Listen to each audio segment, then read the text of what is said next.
در حقیقت میں نے یہ بات کہی ہے کہ یزید کا انتقال مقام حوارین میں ہوا اور لوگوں کے درمیان وہ اتنے ہردل عزیز تھے کہ ان کی نعش کو یعنی ان کی لاش کو اٹھا کر کے دمشق تک ہاتھوں پر لایا گیا، بعد میں نہلایا گیا، اس کے بعد اس کی تدفین ہوئی اور ان کا جنازہ لے جایا گیا۔ یہ ہاتھوں پر لاش لے جانے والی بات کو جنازے سے تعبیر کر کے یہ آدمی بات بنا رہا تھا۔ در حقیقت میں نے وہ بات کہی ہی نہیں ہے جو وہ ثابت کرنا چاہ رہا ہے۔ اب سنیے یہ بات، پہلے یہ کلپ میں نے کیوں دکھائی، اس کی وجہ اس لیے یہ ہے، اس کی سب سے بڑی وجہ کہ میں بتا دوں کہ غیر مقلد وہابی جب تک جھوٹ بولے گا نہیں وہ اپنے باپ کی اوریجنل اولاد ہو ہی نہیں سکتا۔ جی جی جی اس نے تقریر میں یہ بولا کہ صاحب یزید اتنا ہردل عزیز تھا، اتنا چاہتے تھے لوگ کہ مقام حوارین میں یزید کی موت ہوئی تو دمشق تک لوگ کندھوں پر نہیں لائے اس کا جنازہ، ہاتھوں میں لے کر آئے۔ کیسے لائے؟ میں نے اس پر دو باتیں کی۔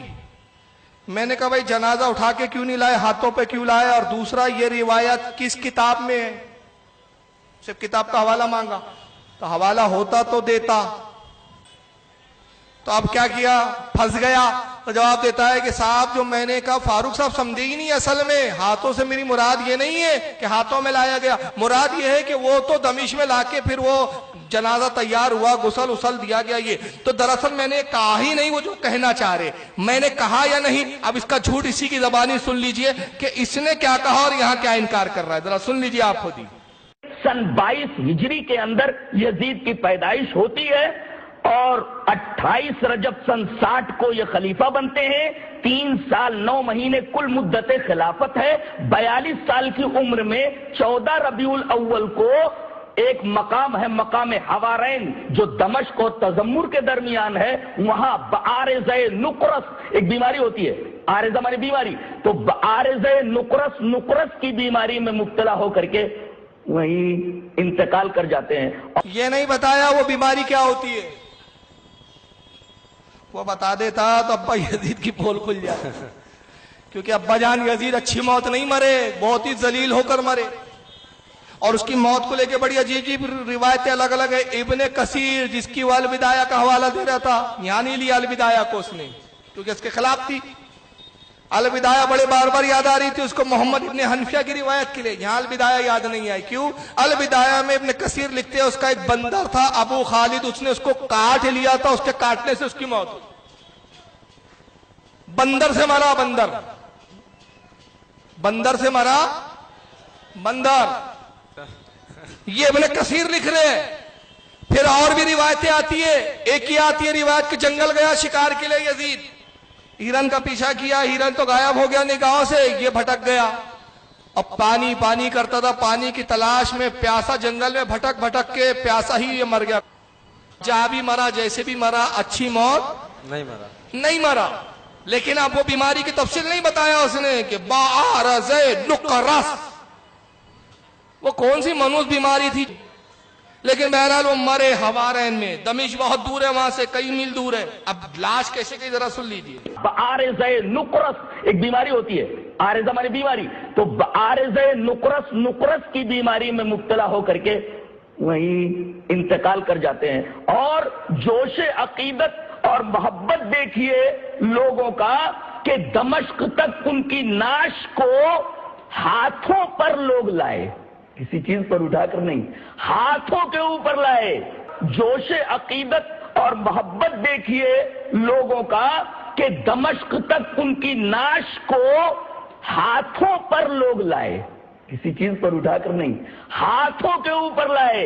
بتائیے ایک غلط کار آدمی کے ساتھ اس طریقے کی عقیدت کا اظہار کیا جانا، کیا یہ ممکنات میں سے پاسبل ہے؟ سے پتا چلتا ہے کہ حضرت یزید رحمہ اللہ کے اندر کچھ خصوصیات ایسی تھی جن خصوصیات کی بنا پر ممالک اسلامیہ کے تمام لوگ حضرت یزید سے بے انتہا محبت کرتے تھے۔ انتقال ہو رہا ہے، مقام حوارین میں لوگ ہاتھوں پر اٹھا کر کے ان کی نعش کو دمشق میں لاتے ہیں. انتقال ہو رہا ہے، مقام حوارین میں لوگ ہاتھوں پر اٹھا کر کے ان کی نعش کو دمشق میں لاتے ہیں اور وہیں ان کی تجہیز و تقسیم کی جاتی ہے. چیز پر اٹھا کر نہیں لائے، ہاتھوں پہ لائے. بولتا میں نے ایسا کہا ہی نہیں. بتائیے کتنے جھوٹے ہوتے ہیں یار یہ لوگ. اور تعجب ہوتا ہے ان نوجوانوں پر جو ایسے جھوٹے اور مکاروں کے پیچھے چلتے ہیں یار. اس نے ریپیٹ کیا کہ جوش محبت دیکھو لوگوں کا، یزید سے محبت کا جوش. اتنی محبت تو رسول اللہ سے بھی صحابہ نے نہیں کی کہ ہاتھوں میں لے جاتے.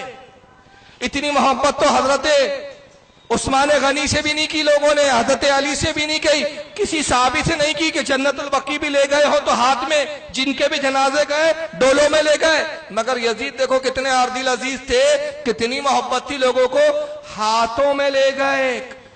مطلب پتا چلا کہ یہ کوئی پارسل تھے، کوریئر ہو رہے تھے، یہاں سے وہاں، وہاں سے وہاں، وہاں سے وہاں، اور کوریئر دمشق تک پہنچا. پھر اور بولتا میں نے بولا نہیں. یعنی جھوٹ کی بھی انتہا ہوتی ہے. دیکھو پھر میں ریورس کر رہا ہوں. نقرس کی بیماری میں مبتلا ہو کر کے وہیں انتقال کر جاتے ہیں. اور جوش عقیدت اور محبت دیکھیے لوگوں کا کہ دمشق تک ان کی نعش کو ہاتھوں پر لوگ لائے، کسی چیز پر اٹھا کر نہیں، ہاتھوں کے اوپر لائے.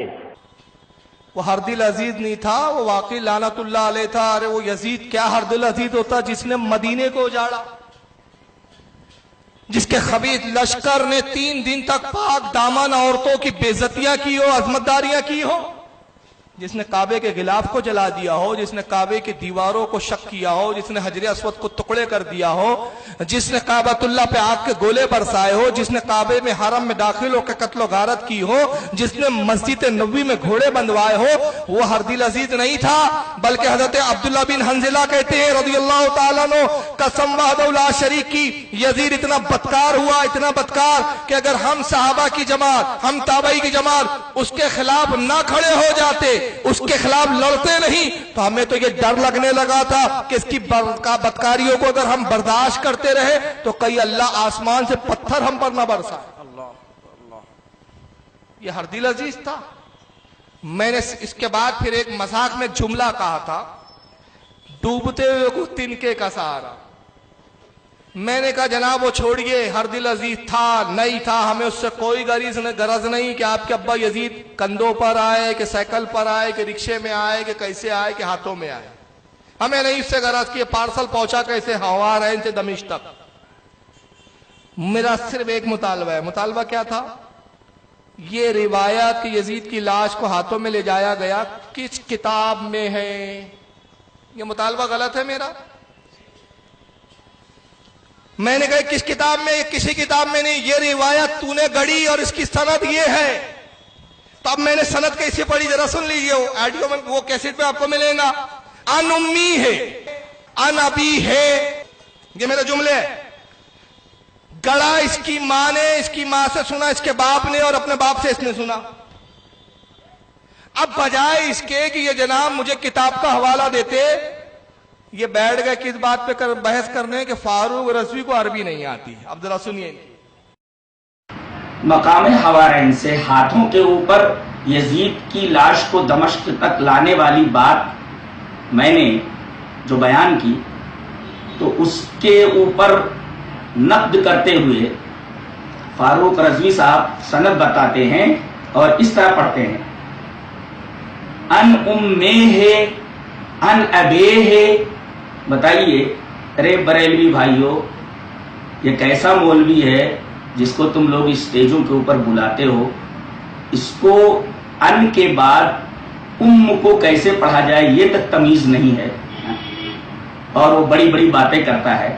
ان ہے، دنیا کے کسی عالم سے، معمولی ایک عربی کے طالب علم سے پوچھ لیجئے کہ ان امی ہے ہوگا، ان امی ہے کہ ان امی ہی، اور ان ابی ہے ہوگا کہ ان ابی ہی ہے ہو. یعنی اس آدمی کو عربی کی معمولی شدھ بدھ بھی نہیں ہے، اور اس پر ترا یہ کہ جلال الدین قاسمی کے اوپر اعتراض کرنے بیٹھ گیا ہے. اس آدمی کو یعنی مجھے عربی کی سدبت بھی نہیں ہے. جلال الدین قاسمی پہ اعتراض کرنے بیٹھ گیا. تیرے میں دھمک ہوتی تو اعتراض کا جواب دیتا ہے. جاہل کو یہ نہیں معلوم یہ امی ہے اور ابی ہے, تیرے ابا اور تیرے اماں ہے. سمجھ رہے نا؟ یہ تو میں نے تذلیل اور تحقیرن پڑھا ہے. تذلیلن جیسے جلال کی تصغیر ہے جلو. بن رہا ہے بیوقوف, بن رہا ہے بیوقوف, بنا رہا ہے. کیا کیا کیا ہے تیرے سمجھ میں نہیں آ رہا؟ تو مولوی ہے نا.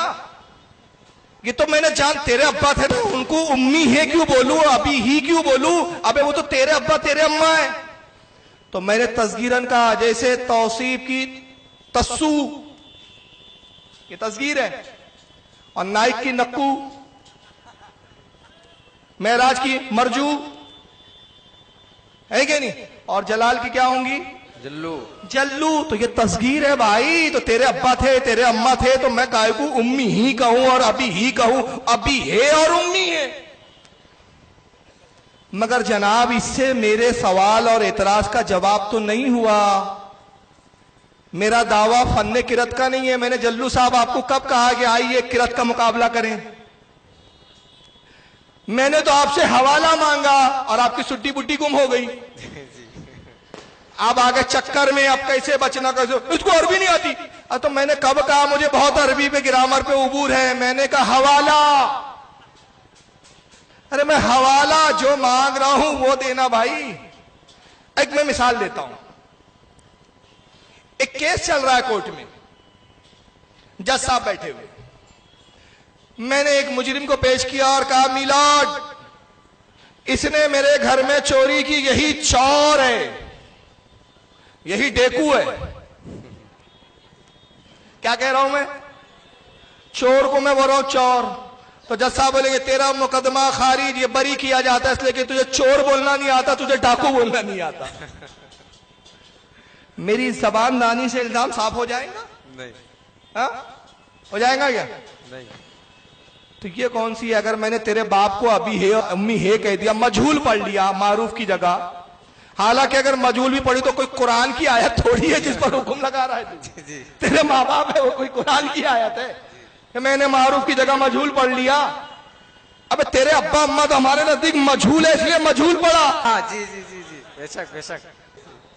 تو میرے نزدیک تو تیرے ماں باپ ہی مجہول ہے تو اس لیے مجہول ہی پڑھا. تو امی ہی کی جگہ میں نے امی ہے جان بوجھ کے پڑھا اور تذکیر کے ساتھ پڑھا. تو تجھے سمجھ میں نہیں آ رہا تو عالم ہے کہ فاروق رضوی یہ تذکیرن تیرے باپ اور ماں کا نام لے رہا ہے. اگر تجھ میں جرأت ہوتی تو زبان دانی کی بات نہیں کرتا, حوالہ پیش کرتا. جی جی جی. مگر چونکہ اب تو نے زبان دانی کی بات کی ہے تو تیری جماعت کی بھی کچھ زبان دانی سنا دو اور تیری بھی سنا دوں کہ تو کتنا زبان کا ماہر ہے. آئیے ذرا سنیے. توصیف الرحمان سعودیہ کے مولوی.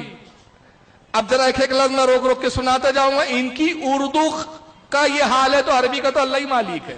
انڈیا پاکستان میں آج سب سے بڑی پٹی ہی یہی پڑھائی جاتی ہے کہ ڈائریکٹ قرآن نہ پڑھنا, کہ ڈائریکٹ قرآن نہ پڑھنا. پاکستان اور انڈیا میں ایک ہی پٹی پڑھائی جاتی ہے, ڈائریکٹ. ڈائریکٹ ہے کہ ڈریک ہے؟ ڈائریکٹ. زبان دانی پہ اگر ہم بھی بات کرنے آ جائے تو ہم بھی ہزاروں باتیں پکڑ سکتے ہیں, لیکن یاد رکھیے یہ اچکوں کی نشانی ہے. جی جی جی. کہ موضوع سے ہٹ کر فضول باتوں پہ جواب دینا یہ کس کی نشانی ہے؟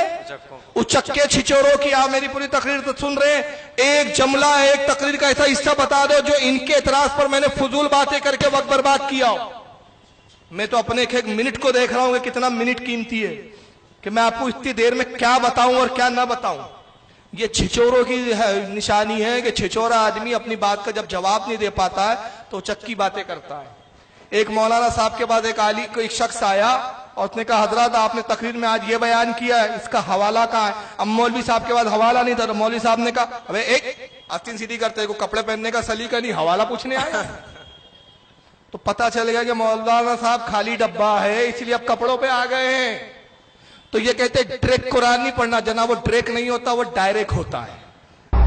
کہا جاتا ہے یا نہیں, آپ قرآن نہیں سمجھ سکتے. قرآن سمجھنے کے لیے 15 علوم کی ضرورت ہے. 15 علوم کی ضرورت ہے. بھائی یہ علوم ہے کہ علوم ہے؟ علوم. اس کا ہی علوم خراب ہے. جس کو علوم اور علوم میں فرق نہ معلوم ہو وہ مولانا ہے. پھر مجھے بھی تو بولنا آتا ہے نا. جی جی جی. زبان تو ہم بھی رکھتے ہیں. اگر تم بنتے ہو تو پھر ہم کو بھی تمہیں بتانا آتا ہے. مولا ذکریہ صاحب بھی لکھتے ہیں کہ قرآن سمجھنے کے لیے 15 علوم کی ضرورت ہے. یہ جو فوت ہو گئے، قبر میں دفن ہو گئے، استنجا کرنے کے قابل نہیں تھے، استنجا کرنے کے قابل نہیں تھے. یہ استنجا ہے کہ استنجا ہے؟ اتنا بڑا استنجا تو کسی نے نہیں کیا آج تک. یہ اتنا عام جملہ ہے کہ عوام بولتی ہے بھائی استنجا خانہ کدھر ہے، بھائی استنجا کر کے آ رہا. اس کو استنجا بول رہا ہے. جس کا استنجا کا نام ہو. اب زبان دانی کی بات ہے تو ہمارے پاس بھی میرے پاس تو اتنے میں بھی جھلک دکھا رہا ہوں، وقت نہیں ہے. اگر صرف ان کی زبان دانی کے جمع کروں نا تو 1.5 گھنٹے 2 گھنٹے کی ایک DVD بن جائے. صرف زبان اور حروفوں پہ پکڑ کرتے بیٹھے رہے. لیکن ہم یہ سب نہیں کرتے. ہم کہتے ہیں اصل موضوع پر بات کرو، حوالے کی بات حوالے سے ہوتی ہے. یہ چکوں کی اور چھچوروں کی دلیل ہے کہ جب جواب نہیں سوچتا تو اب بیٹھا ہے فارغ رضی کو عربی نہیں آتی. ابے میں نے سند پوچھی ہے اور اس کی سند کے ساتھ حوالہ پوچھا ہے. اگر تو واقعی سچا ہوتا تو حوالہ دیتا. استنجا کرنے کے قابل نہیں تھے، استنجا کرنے کے قابل نہیں تھے، غسل کے قابل نہیں تھے. اسلامی حکومت ہو اور اگر اسلامی حکومت ہو اور اگر اسلامی حکومت ہو اور موحدوں کے ہاتھ میں حکومت آ جائے. ارے یہ حکومت ہے کہ حکومت ہے؟ حکومت. یہ تو اردو ہے یار. اور موحدوں کے ہاتھ میں حکومت آ جائے. کامہ والی سرکار کے نہیں تھے جہاں زید بن خطاب کا قبہ تھا، جہاں خدیجہ کے دربار تھے، جہاں خدیجہ کے دربار تھے. ارے یہ خدیجہ ہے یا ختیجہ ہے؟ خدیجہ. یہ نبی کی اہلیہ، نبی کی زوجے، ہماری ماں کا نام ڈھنگ سے نہیں لے سک رہا. کیا بول رہا؟ کہہ رہے خدیجہ. کیا بول رہا ہے وہ؟ جہاں خدیجہ کے دربار تھے، جہاں خدیجہ کے دربار تھے. خدیجہ. یہ خدیجہ کیا ہو گیا بھائی؟ ہوا ہوا نہیں ہے کوئی ہوا چل رہی ہے بھائی. ابے ہوا چلتی ہے، ہوا نہیں چلتی. جہاں خدیجہ کے دربار تھے، جہاں صحابہ کی قبریں تھی. ہمیں دین کے اندر بدعات سے محفوظ رکھے، دین میں نیا کام داخل کرنے سے بچائے، کیونکہ لوگوں انجام بڑا خطرناک ہے. اللہ کی قسم انجام بڑا خطرناک ہے. یہ انجام ہے کہ انجام ہے؟ بولیے. انجام. انجام بہت برا ہے بدعت کرنے والوں کا. انجام بہت برا ہے بدعت کرنے والوں کا. انجام. یہ 1 0 کم ہے. ابھی ذرا ان کو سنو. ان کا 1 0 کم ہے. امام کا حقدار، امام کا حقدار. ابے امام کا حقدار نہیں، امامت کا حقدار ہے.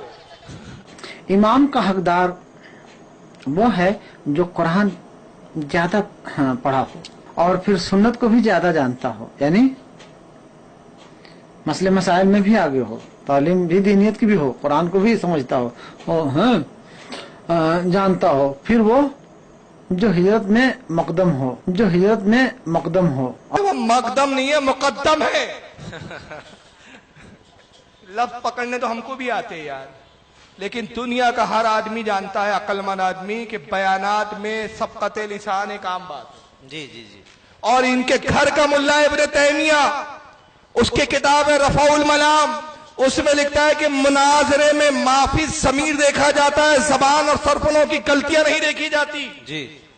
جیسے مثال کے طور پہ میں مناظرہ کر رہا ہوں، حجت کر رہا ہوں، بحث کر رہا ہوں، اور بحث میں جوش میں کہہ رہا ہوں. اب مان لو ہمارے شکیل بھائی ہے، اب میں کہہ رہا ہوں وہاں شکیل بھائی بھی موجود تھے، تب شکیل کی جگہ میں نے کہا ارے وہاں شکل بھائی بھی موجود تھے، تب کوئی بیوقوفی ہوگا شکل بول رہے ہو تم. ارے وہ سمجھ لے بھائی وہ شکیل ہے.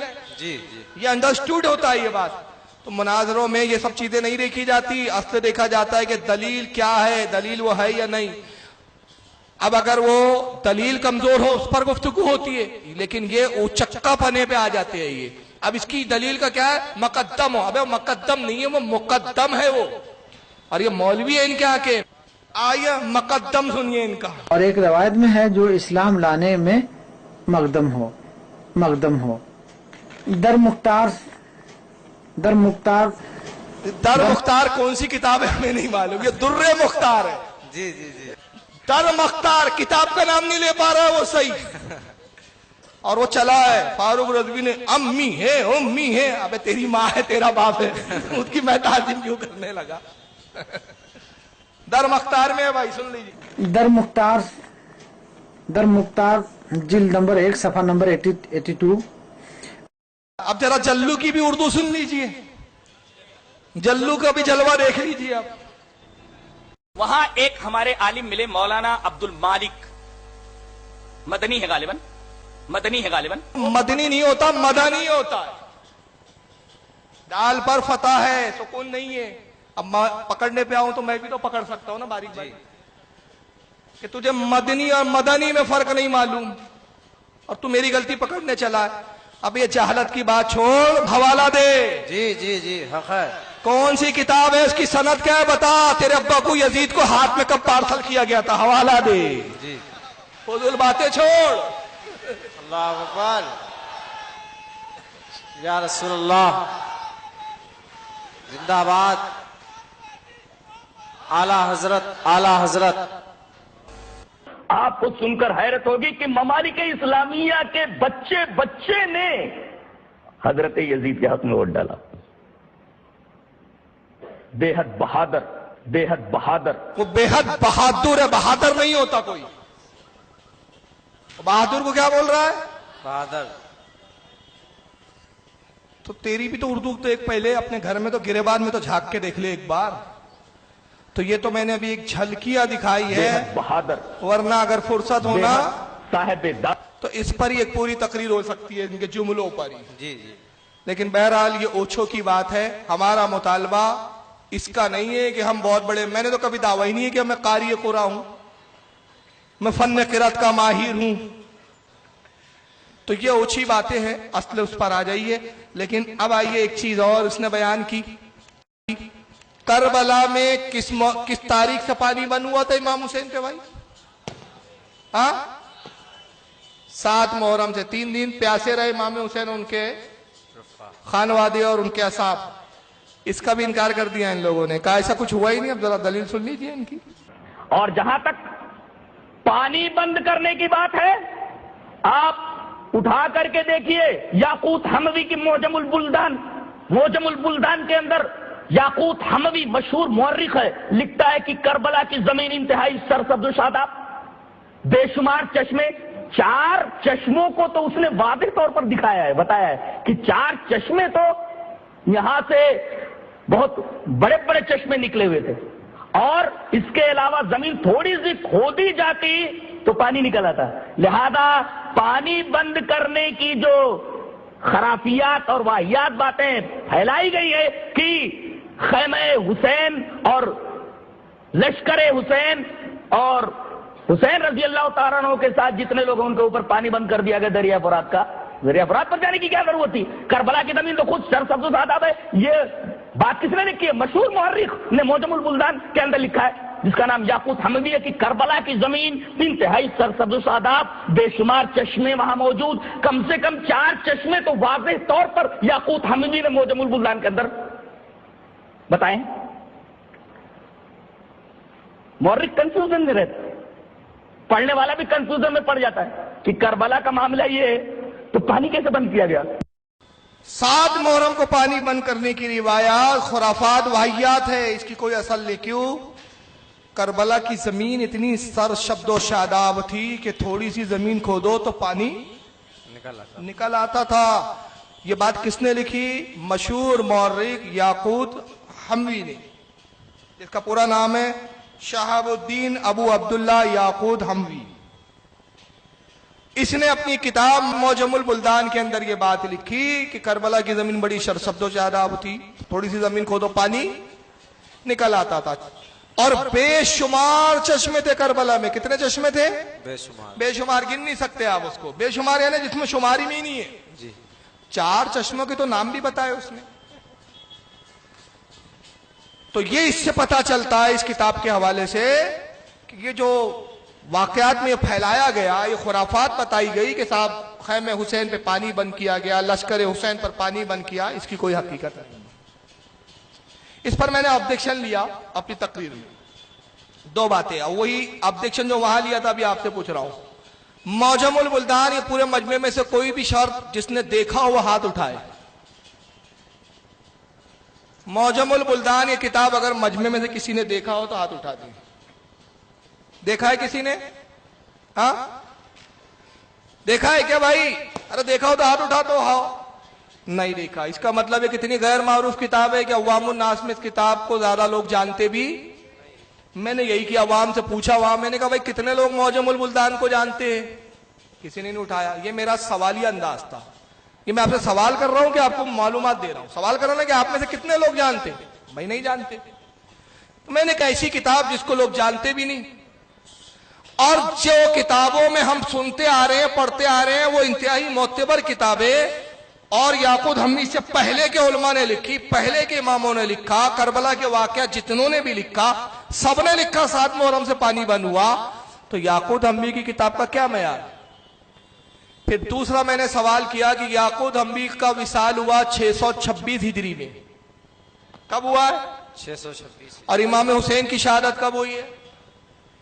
61 ہجری میں. تو یاقوت حموی امام حسین کے کتنے سال کے بعد پیدا ہوا ہے؟ کتنے سال کے بعد آئے ہیں؟ موٹا موٹا پکڑ لو 600. میں نے کہا امام حسین کے زمانے میں چشمے تھے، اور یاقوت حموی 600 سال کے بعد آیا. اس وقت تک چشمے تھے تو امام حسین سے لے کر 600 سال تک رہے، اور اس کے بعد وہ چشمے اچانک کہاں غائب ہو گئے؟ وہ آسمان پہ اٹھا لیے گئے. بھائی امام حسین کی شہادت کے 600 سال بعد تک ہے. یاقوت حموی ان چشموں کو دیکھ کر لکھ رہا ہے کہ یہ بے شمار چشمے ہیں. 4 چشموں کے نام بھی بتا رہا ہے. اور پھر یاقوت حموی کہہ رہے کہ 4 چشمے جو کربلا میں موجود ہے، زمین شرد و شاداب ہے، تھوڑی سی کھودو پانی نکلتا ہے. تو میں نے کہا 600 سال تک شہادت حسین کے 600 سال تک زمین سر شبد و شاداب رہی، پانی نکلتا رہا تھوڑے سے کھودنے پر. حالانکہ یہ بمبئی کی زمین سمندر کے کنارے ہے، تھوڑا سا کھودو تو پانی اس میں بھی نہیں نکلتا، کم سے کم 4-5 فٹ گھسنا پڑتا ہے زمین میں. لیکن یہ کیا کہہ رہا ہے؟ تھوڑی سی کھودو پانی نکل آتا تھا، اتنی سر شبد و شاداب زمین. تو میں نے کہا یہ 600 سال کے بعد اچانک بنجر کیسے بنی؟ وہ کون سی تاریخ کی کتاب میں لکھا ہے کہ کب کون سا عذاب آیا جس سے چشمے آسمان میں غائب ہو گئے، زمین بنجر بن گئی؟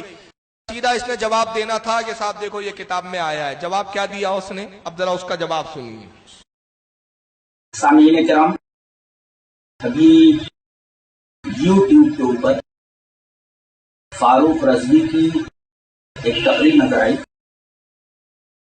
جس میں اس نے میری ایک تقریر واقعہ کربلا کا حقیقی پس منظر، جس میں میں نے یہ کہا تھا کہ یاقوت حموی نے اپنی کتاب معجم البلدان میں یہ لکھا ہے کہ کربلا میں 4 چشمے، لہذا حسینی لشکر پر پانی کی پابندی کی بات یہ کوئی تاریخی حقیقت نہیں ہے. فاروق رضوی نے اس کے اوپر یہ اعتراض کیا ہے، اور یہ تقریر اس نے UK میں کرتے ہوئے یہ کہا کہ کیا آپ لوگوں نے کبھی معجم البلدان کا نام سنا ہے؟ اس کا یہ مطلب نکالا جا سکتا ہے کہ وہ یہ کہنا چاہتا ہے کہ معجم البلدان جو یاقوت حموی کی کتاب ہے، اس نام کی کوئی کتاب دنیا میں موجود ہی نہیں ہے. میں آپ کو بتانا چاہتا ہوں کہ یاقوت حموی کی یہ کتاب معجم البلدان اس وقت انٹرنیٹ کے اوپر بھی 7 مجلدات میں 7 ویلیومز کے اندر موجود ہے، اور اس کی دوسری صورت اس طریقے سے ہے، تیسری صورت اس طریقے کی ہے، اور یہ لکھا ہوا ہے معجم البلدان لیاقوت حموی. گویا ایک تاریخی حقیقت ہے کہ معجم البلدان یاقوت حموی ہی کی کتاب ہے. اب اگر فاروق رضوی کو، جو پڑھا لکھا آدمی نہیں ہے، اس کو عربی کی اس کتاب کے بارے میں اگر علم نہ ہو تو اس کے بارے میں ہم کیا ریمارک دے سکتے ہیں یا کیا تبصرہ کر سکتے ہیں؟ اس کے بعد یہ کہتا ہے کہ میدان کربلا میں 4 چشموں کی جو بات کہی گئی ہے کہ وہاں 4 چشمے موجود تھے، یہ روایت ضعیف ہے. ارے اللہ کے بندے، یہ موجم البلدان کوئی حدیث کی کتاب نہیں ہے. یہ بندہ سمجھ رہا ہے کہ وہ ایک حدیث کی کتاب ہے. یہ جغرافی کی ایک کتاب ہے. یہ جغرافی کی ایک کتاب ہے. اور موجم البلدان کا مطلب ہوتا ہے دا ڈکشنری آف کنٹریز. اس میں ملکوں کی تاریخ بیان کی گئی ہے، اور یہ ایک جغرافیکل اور جغرافیائی انسائکلوپیڈیا ہے، جو کوئی حدیث کی کتاب نہیں ہے کہ اس پر حکم لگایا جائے کہ یہ حدیث ضعیف ہے. کہتا ہے فاروق رضوی نے میری اس بات پر، تقریر کے اس حصے پر کمنٹس کیا ہے کہ میں نے اپنی تقریر میں یہ کہا کہ کربلا میں 7 محرم الحرام کو پانی بند ہوا، اس کی کوئی تاریخی حقیقت نہیں ہے. اور یہ بات یاقوت حموی نے اپنی کتاب موجم البلدان میں لکھی کہ وہاں بے شمار چشمے تھے. تو فاروق رضوی کہتا ہے کہ کہتا ہے کہ کیا یہ کتاب آپ نے دیکھی؟ کس سے پوچھ رہا ہوں میں؟ پبلک سے. بتانے کا مقصد یہ کہ پبلک نے اس کتاب کو نہیں دیکھا، پبلک اس کتاب کو نہیں جانتی، بہت ہی غیر معروف کتاب ہے. اب اگر فاروق رضوی نے موجم البلدان اس عربی کتاب کو نہیں دیکھا تو اس پر کیا ریمارک دیا جا سکتا ہے؟ اس کی اس وقت انٹرنیٹ پر وہ 3 طریقے سے موجود ہے. اس نے 3 بھکاری والے 3 پیج لائے جیروکس والے، جس سے پتا چلا کہ اوریجنل موجم البلدان اس نے بھی نہیں دیکھی ہے. 3 کسی نے اس کو خیرات میں زیروکس نکال کے دے دیا نیٹ سے، کہا ایک اس طرح مجلہ صورت میں ہے، دوسری یہ، تیسری یہ، اور بیٹا چوتھی میرے پاس اوریجنل ہے. تو نے تو خود دیکھا ہی نہیں اس کتاب کو. میں نے دیکھا نہیں، میرے پاس موجود ہے یہ. اور یہ چھپا کہاں سے؟ بیروت کا چھپا ہوا نسخہ ہے. وہ 3 خیراتی پیج دکھا کے کہہ رہا ہے ایک ایسی ہے، ایک ایسی ہے، چوتھی ایسی ہے. تو اب اگر فاروق رضوی نے اس کو دیکھا نہیں ہے تو ہم کیا کہہ سکتے ہیں؟ تو یاقوت حموی نے کہا، اور فاروق رضوی کہتا ہے کہ اس روایت کی کیا حیثیت ہے؟ تو اس بیچارے کو معلوم نہیں، حدیث کی کتاب نہیں ہے، جغرافیہ کی کتاب ہے. اللہ کا شکر ہے تو نے مان لیا کہ یہ کتاب نہ تاریخ کی ہے نہ حدیث کی. کس کی کتاب ہے؟ اور جغرافی کی کتاب سے تاریخ کے واقعے کو رد کر رہا ہے یہ. تو اس سے اہل حدیث کی اوقات پتہ چلی کہ اپنے عقیدے کو ثابت کرنے کے لیے اب حدیث تاریخ نہیں ملی، جغرافیہ کی کتاب ملی ہے اس کو. اب یہ ایسے ہی ہوگا کہ ایک سرپرا کھڑا ہو جائے اور کہا کہ رسول اللہ معراج پر گئے تھے. آپ مانتے ہیں کہ نہیں حضور معراج پہ گئے تھے؟ کہیں گا سنو صاحب معراج پہ حضور نہیں جا سکتے. کہیں گا دلیل؟ کا دلیل یہ ہے صاحب کہ دیکھو زمین سے جب اٹھو تو پھر ایک ہوا کا کرہ ہے، ہوا ختم ہو جائے تو خلا آتی ہے، اور خلا میں انسان زندہ نہیں رہ سکتا، وہاں آکسیجن نہیں ہے. خلا کے بعد آگ کا کرہ ہے، انسان چل کے راکھ ہو جائے گا، وہ آگ کو پار کوئی نہیں کر سکتا صاحب. پھر آگ کے بعد جو ہے صاحب ایک ایسا اندھیرا آتا ہے کہ اس اندھیرے میں کچھ دکھتا ہی نہیں، وہاں روشنی کا گزر ہی نہیں ہے. اندھیرے کے بعد آسمان اگر ہے بھی، آسمان تو اول کوئی چیز ہے نہیں، اگر آسمان ہے بھی تو وہ کھل اور بند نہیں سکتے. تو آپ تو معراج میں کہتے حضور بغیر ہوا کے بھی گزر گئے، آگ کے قرے سے بھی گزر گئے، آسمانوں کے دروازے بھی کھل گئے، اور 7 آسمان کے پرے آپ جنت وغیرہ میں پہنچ گئے. تو میں نہیں مانتا. ہم کہیں گے دلیل؟ کہیں گا یہ دیکھیے صاحب جغرافیہ کی سائنس کی کتاب ہے، سائنس کہتا ہے آسمان نہیں ہے، سائنس کہتا ہے ہوا میں انسان بغیر ہوا کے زندہ نہیں رہ سکتا، سائنس کہتا ہے آگ کا کرہ پار نہیں کر سکتا. آپ قرآن اور حدیث کو مانیں گے کہ سائنس کی کتاب کو مانیں گے؟ تو ہم تاریخ کی کتابوں کو مانیں کہ جغرافیہ کی کتاب کو مانیں؟ تاریخ. تو پتہ چلا اس بچے نے خود اس کتاب کو دیکھا نہیں. کتاب جغرافیہ کی ہو یا کسی بھی فن کی ہو، بے شمار ایسی کتابیں وہ کسی اور فن پہ لکھی جاتی ہے لیکن اس میں حدیثیں موجود ہے. ابھی ابن کثیر کی روایتوں پہ میں نے بحث کی ہے یا نہیں؟ ابن کثیر کی البدایہ تاریخ کی کتاب ہے کہ حدیث کی کتاب ہے؟ کون سی کتاب ہے بھائی؟ تاریخ کی کتاب ہے، مگر ابن کثیر نے اس میں حدیثیں بھی لکھی اور حدیثوں پر بحث بھی کی ہے. تاریخ طبری نام ہی بتا رہا ہے کہ کتاب کس چیز پر ہے؟ تاریخ ہسٹری پر، مگر اس میں بھی امام ابن جریر نے حدیثیں لکھی ہے.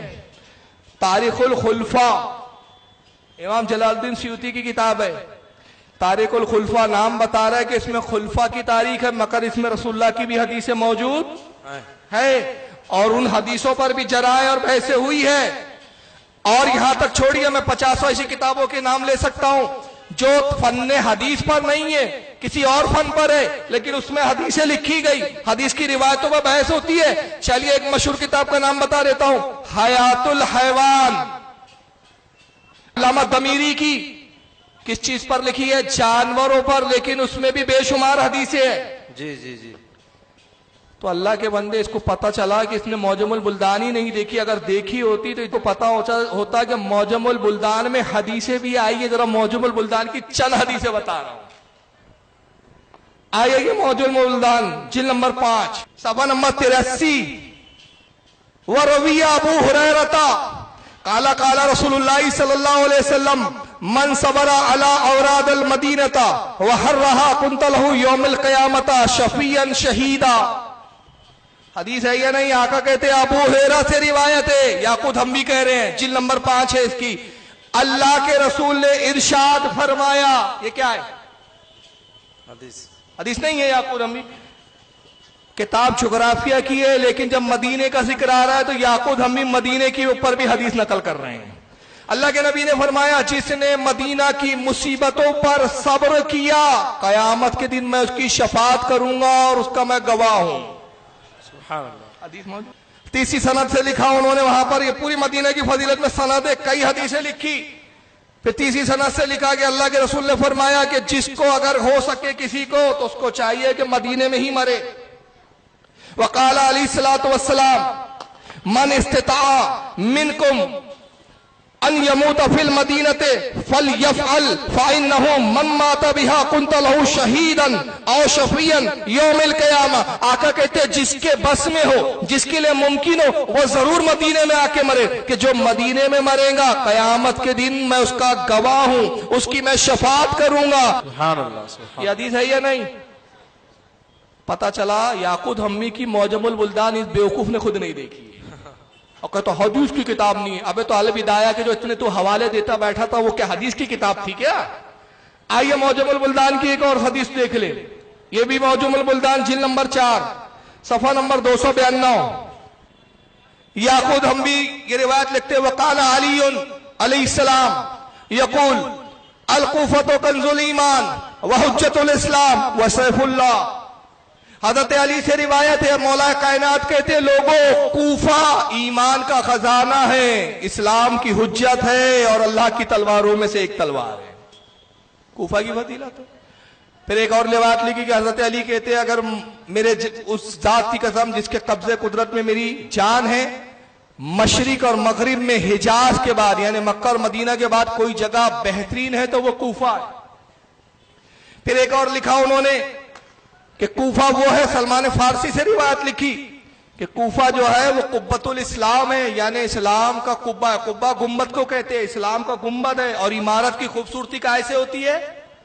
گنبد سے، یعنی وہ گویا اسلام کی خوبصورتی ہے. تو کوفہ کے بارے میں سلمان فارسی کی بھی حدیث آ رہی ہے، حضرت علی کی بھی حدیث آ رہی ہے. حتیٰ کہ جن 4 چشموں کی بات کی ہے نا اس نے، ذرا آئیے ان 4 چشموں کے بارے میں یعقوب ہمی نے کیا لکھا. اگر ہمت ہو تو اس حدیث کو صحیح مان کے قبول کر لینا، کیونکہ اس نے کہا کہ صاحب وہ جغرافیہ کی کتاب ہے، اس پہ جرا نہیں ہوں گی، اس پر بحث نہیں ہوں گی کہ حدیث ضعیف ہے. یہ جب وہ حدیث کی کتاب ہی نہیں ہے تو فاروق رضوی کا یہ کہنا کہ اس کی سند کیا ہے یہ پوچھنا ہی بیوقوفی ہے. تو پھر تو بھی یہ بیوقوفی نہیں کرنا. اس لیے کہ یعقوب ہمی جہاں کوفہ کا ذکر کرتے جلد نمبر 4 صفحہ 242 کہتے والفرات و فضائل کثیرہ، نہر فرات کے فضائل بہت زیادہ ہے. ورویہ اور روایت ہے ان اربتا انہار من الجنہ، 4 نہریں جنت سے جاری ہوئی ہے. کہاں سے نکلی ہے؟ جنت سے. اس میں کون سی 4 نہریں؟ النیل دریائے نیل، والفرات دریائے فرات، والساحون وجیسون، سیہون اور جیسون، نیل اور فرات، یہ 4 دریا وہ جو جنت سے نکلتے. ذرا اس سے پوچھو جلو سے یہ حدیث کو تو صحیح مانتا ہے یا نہیں؟ اور مانتا ہے تو پھر ماننا پڑے گا کہ یہ پانی جنت کا ہے. تو اہل حدیث کا عقیدہ تو ڈگمگا جائے گا. اب کیوں ڈگمگا جائے گا؟ آگے آئیے فرات کے بارے میں کیا لکھتے ہیں. حضرت علی فرماتے ہیں کہ اللہ نے نہر فرات کو جنت سے بھیجا ہے تاکہ اس کے ذریعے اپنے بندوں کی میزبانی کرے. اور آگے امام جعفر سے یہ بھی روایت لکھتے ہیں یعقوب امی کہ امام جعفر کہتے ہیں اگر نہر فرات کی فضیلت تمہیں معلوم ہو جاتی تم نہر فرات کو کھود کھود کر اس کی نہر کے پانی کو اپنے گھروں تک لے جاتے. تو یہ چھوڑ دیا وہ مان لیا.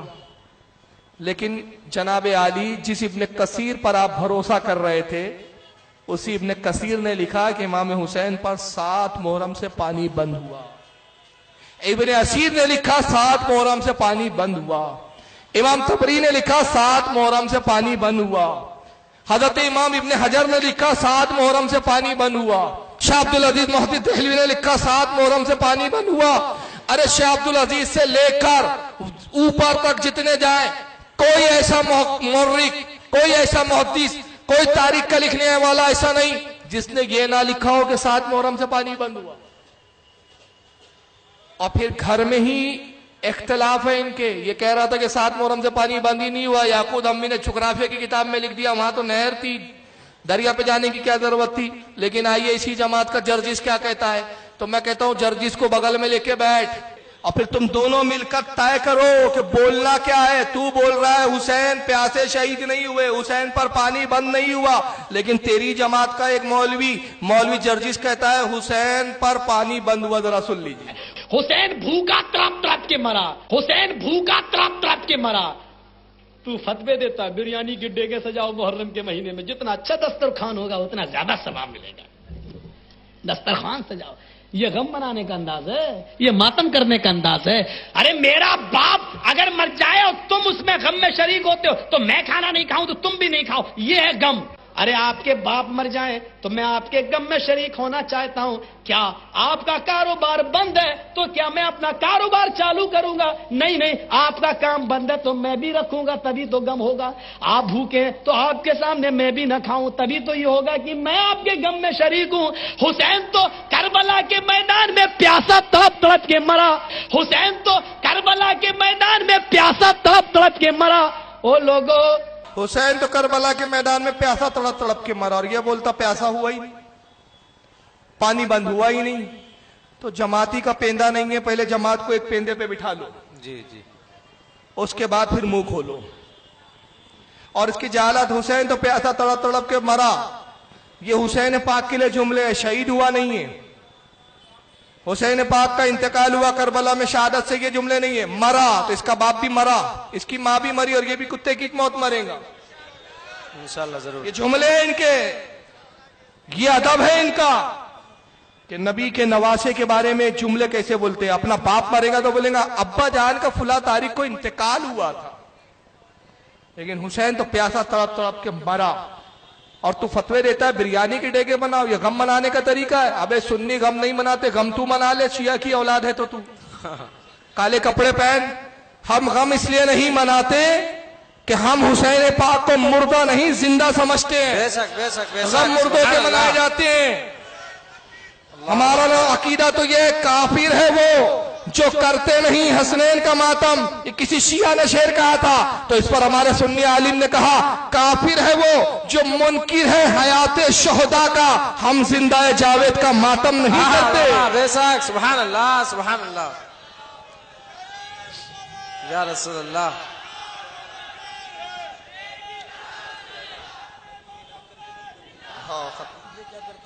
زندہ باد اعلی حضرت اعلی حضرت. اور دوسری بات یہ کیسا اہل حدیث بن گیا میرے سمجھ میں نہیں آتا. یہ اہل حدیث ہے کہ اہل حگیز ہے؟ یہ اہل حدیث ہو ہی نہیں سکتے. اہل حدیث ہے. حسین پیاسا تڑپ کے مر گیا تو بریانی کی ڈیگے بناتا ہے. یہ غم منانے کا طریقہ. میرا باپ مر جائے تو میرے غم میں تو شریک ہوں گا تو کھانا پکائیں گا. ابے جاہل. اللہ کے رسول کی حدیث ہے آقا نے کہا جو اللہ رسول پر ایمان رکھتا ہو. آقا کے الفاظ دیکھو. جو اللہ رسول پر ایمان رکھتا ہو اس کے لیے جائز نہیں کہ اپنے کسی عزیز کے انتقال پر 3 دن سے زیادہ غم منائے سوائے اس عورت کے جس کے شوہر کا انتقال ہو گئے وہ 4 مہینے 10 دن عدت کے گزارے. جی جی جی. تو یہ کون سی عورتیں ہیں بھائی جو 1300 سال تک اب تک غم میں بیٹھی ہوئی ہے. ہمارے آقا نے تو کہا 3 دن سے زائد جائز ہی نہیں. تو 1350 سال ہو گئے. اور غم وہ منائے جس کے نزدیک حسین پاک مردہ ہو، جن کی زندگی کی گواہی قرآن دے رہا اور کہہ رہا ہو بل احیاء عند ربہم یرزقون، بلکہ یہ زندہ ہے اور رب کی جانب سے ان کو رزق دیا جاتا ہے۔ تو غم ہم نہیں مناتے، ہم نیاز کرتے ہیں تاکہ تم جیسے یزیدیوں کے منہ پہ تماچا مارے، تمہارے باپ نے 3 دن بھوکا پیاسا رکھا تھا، آج کسی کو بھوکا رہنے ہی نہیں دیں گے ہم۔ ہاں بے شک، جی جی جی۔ بہرحال وقت کافی ہو گیا ہے، یہیں مجھے ختم کرنے کا اشارہ ہو رہا ہے، اور میں پولیس کا بڑا ممنون و مشکور ہوں، پتہ نہیں اردو نہیں سمجھ رہے، میں ہندی میں بول لیتا ہوں، بہت بہت دھنیہ واد کرتا ہوں پولیس محکمے کو، انہوں نے ہمیں کوآپریٹ کیا اور اتنا وقت دیا۔ بس یہی میں 2 بات پہ ختم کر رہا ہوں۔ آج سب سے بڑی 2 چیزوں کی ضرورت ہے، یزیدیوں کو پہچانو اور اپنی خرافاتوں کو دور کرو۔ جی جی جتنا نقصان آج وہابیت سے نہیں ہو رہا ہے، اس سے زیادہ نقصان ہماری خرافاتوں سے ہو رہا ہے۔ آج وہابیوں کو محنت کرنے کی ضرورت نہیں پڑ رہی ہے۔ ایک زمانہ تھا وہابی محنت کرتے تھے، کونوں میں لے جا کے چھپ کے سمجھاتے تھے، اب ان کو ضرورت نہیں پڑ رہی۔ پڑھے لکھے نوجوانوں کے گلوں میں ہاتھ ڈال کے صرف اتنا بولتے ہیں، دیکھو صاحب یہ پنجے اٹھا رہے ہیں، یہ تازیے نکال رہے ہیں، یہ ڈھول بجا رہے ہیں، ذرا بتاؤ کیا یہی اسلام ہے؟ تو ایک پڑھے لکھے آدمی کے ذہن میں فوراً یہ بات آتی ہے، واقعی اسلام نہیں ہو سکتا۔ اگر تعزیہ نکالنا اسلام ہوتا تو خدا کی قسم زین العابدین سب سے پہلے تعزیہ نکالتے۔ پنجے نکالنا اگر اسلام ہوتا تو اہل بیت کا ہر فرد پنجے نکالتا۔ امام زین العابدین کے بارے میں تو یہ آتا ہے کہ پوری زندگی آپ روتے رہے، آنکھوں میں گڑے پڑ گئے تھے، اور جب بھی پانی ان کے سامنے پیش کیا جاتا تو آپ پانی نہیں پی پاتے تھے، کئی گھنٹے تک آپ روتے رہتے تھے، پیالہ رکھا رہتا۔ اور پوچھا جاتا ہے کہ آپ پانی کیوں نہیں پیتے، آپ نے پانی طلب کیا تو آپ فرماتے کہ مجھے میرے بابا حسین کی پیاس یاد آ جاتی، اللہ مجھے اپنے بھائیوں کا پیاسا تڑپنا یاد آ جاتا۔ اللہ وہ امام زین العابدین جو پوری زندگی کربلا کو یاد کرتے رہے، اور ہم نے کربلا کے دن کو 10 عاشورے کے دن کو کیا بنا دیا؟ ڈھول بجانے کا دن۔ یہ ڈھول کس نے بجایا تھا بھائی؟ اہل بیت نے بجایا تھا کہ یزیدیوں نے بجایا تھا؟ یزیدیوں نے۔ ارے 10 عاشورے کو حسین پاک کے قافلے کا تو یہ حال تھا کہ سر نیزوں پہ لے جا کے دوڑا رہے تھے، تماشا بنایا تھا اہل بیت کا انہوں نے، ڈھول تو یزیدی بجا رہے تھے، اور تم نے یزیدیوں کا کام لے لیا۔